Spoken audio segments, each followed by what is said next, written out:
ఇందాక చెప్పాను కదా, ఆయమ్మ చిన్న పల్లెటూరు పర్పస్ విలేజ్ 5,000 3,000 రూపాయల శాలరీ కాస్త 8 సంవత్సరాలు పనిచేస్తే 8,000 అయింది. కరోనా టైంలో స్కూల్స్ ఆగిపోవటం వల్ల మన వెస్టీజ్ మీటింగ్కి వచ్చి కనెక్ట్ అయ్యి just 2 years corona, after corona తర్వాత 2.5 ఇయర్ గట్టిగా వెస్టీజ్ని పట్టుకుంటే ఇప్పుడు ఆ మేడం ఇన్కమ్ ఎంత అంటే 1,56,000 రూపాయలు తీసుకోవడం జరుగుతూ ఉంది.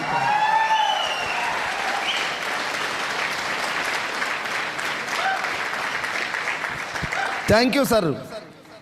వెస్టీజీ గొప్పది. సార్ నో ఒక ఎంటెక్ చేసినాడు, ఎంబీఏ చేసినాడు, బాగా మార్కెట్ హెవీ స్కిల్స్ ఉన్నోళ్ళు సక్సెస్ అయినంటే అది పెద్ద గొప్పతనం కాదు.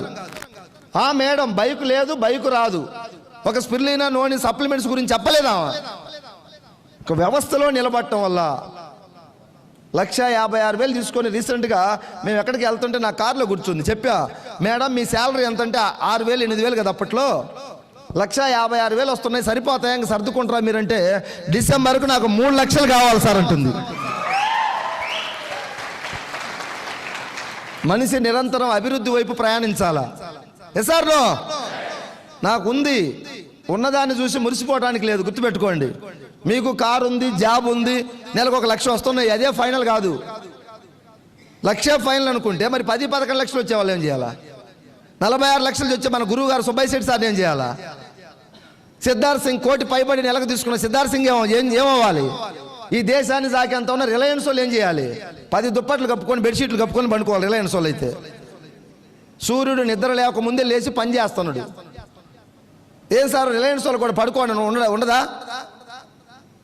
పేదరికంలో ఉన్న మనమే మారకపోతే 100,000 లక్షల కోట్లు ఉన్న వాళ్ళు 5 గంటలకు 50 సంవత్సరాలు ముఖేష్ అంబానీ చరిత్రలో నిద్ర మంచంలో ఎప్పుడు సూర్యుడు చూడలేదంట ఆయన.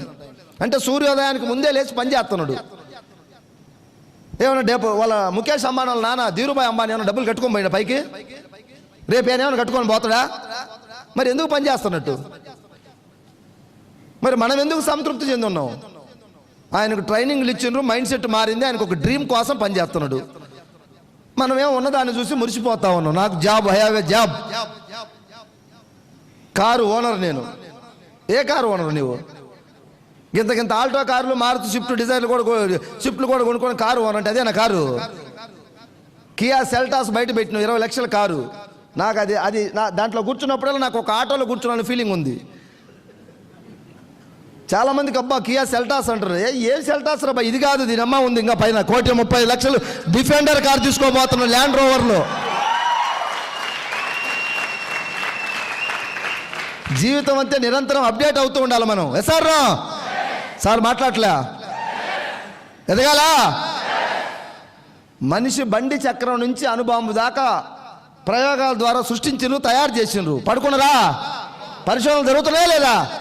మరి నువ్వు ఇంత జాబ్ కొట్టి ఇంత ఒక ఇల్లు కట్టుకున్నామంటే సక్సెస్ అయిపోయినావా? ఇల్లు ఇంకా డెవలప్ అవ్వు, బాగా నీకు డబ్బులు ఎక్కువైతే నలుగురికి మంచి చేయి.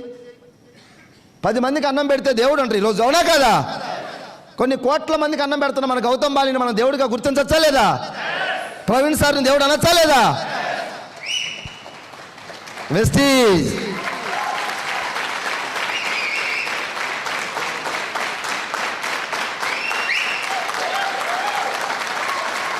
Thank you. నిజంగా నేనైతే పూర్వజన్మ సుకృతంగా భావిస్తాను వెస్టీజ్ దొరకటం.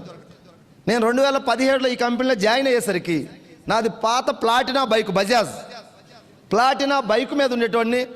2,000 రూపాయలు ఇల్లు కిరాయి కట్టలేక ఓనర్ ఫోన్ చేస్తే లిఫ్ట్ చేసేటోడి కాదు. పొరపాటున కనిపించినప్పుడు ఏమయ్యా ఫోన్ లిఫ్ట్ చేసి అంటాడు. ఓనర్కి నాకేం బంధుత్వం ఉంటుంది ఫోన్ లిఫ్ట్ చేయడానికి? పైసలు ఉంటే లిఫ్ట్ చేస్తాం, పైసలు లేకుంటే ఫోన్ పక్కన పెడతాం. అని చేత ఎందుకులా మాట్లాడి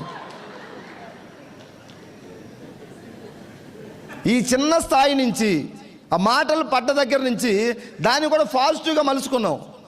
చంద్రబాబు నాయుడు చెప్పిన ఒకసారి కష్టాల్లో కూడా అవకాశాన్ని ఎత్తుక్కోవాలంట. ఆ ఓనర్స్ దగ్గర మాటలు తిట్లు తిన్నప్పుడు ఏమయ్యా రెంట్ కట్టలేవు, నువ్వు ఇల్లు ఖాళీ చేయమన్నప్పుడు ఆ కసి దీని మీద చూపించా వెస్టీజ్లో.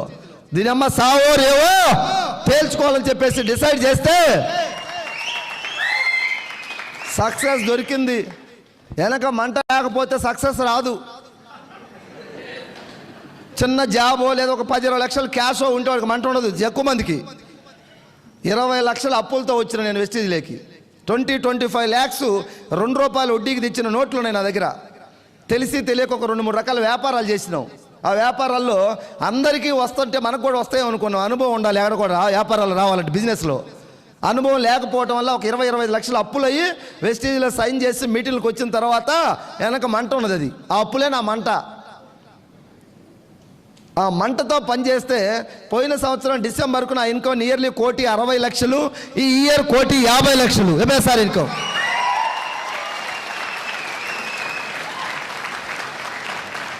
20-25 లక్షల అప్పులు తీర్చేసి 20 లక్షల కారు ఈఎంఐ లేకుండా మొత్తం స్పాట్ క్యాష్ పెట్టి కొనుక్కున్న నియర్లీ ఒక 1 కోటి రూపాయల ప్లాట్లు కొనిపెట్టుకున్న త్రూ వెస్టీజ్ ద్వారా.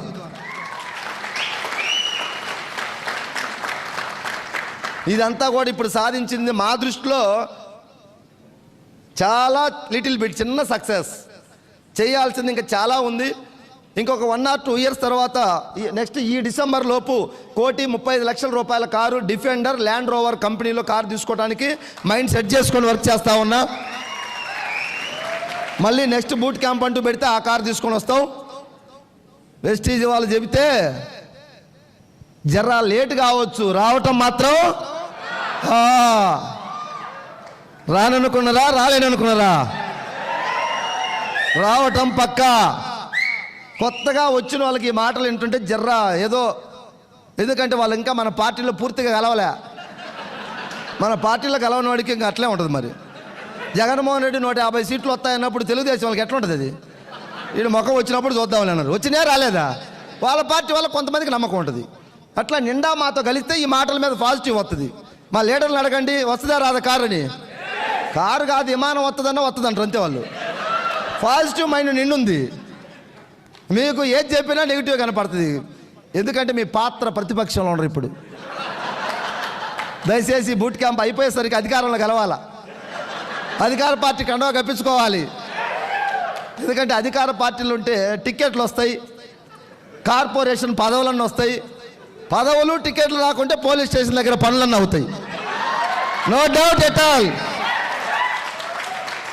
వెస్టీజ్ పార్టీ 20 సంవత్సరాల నుంచి అధికారంలో ఉంది.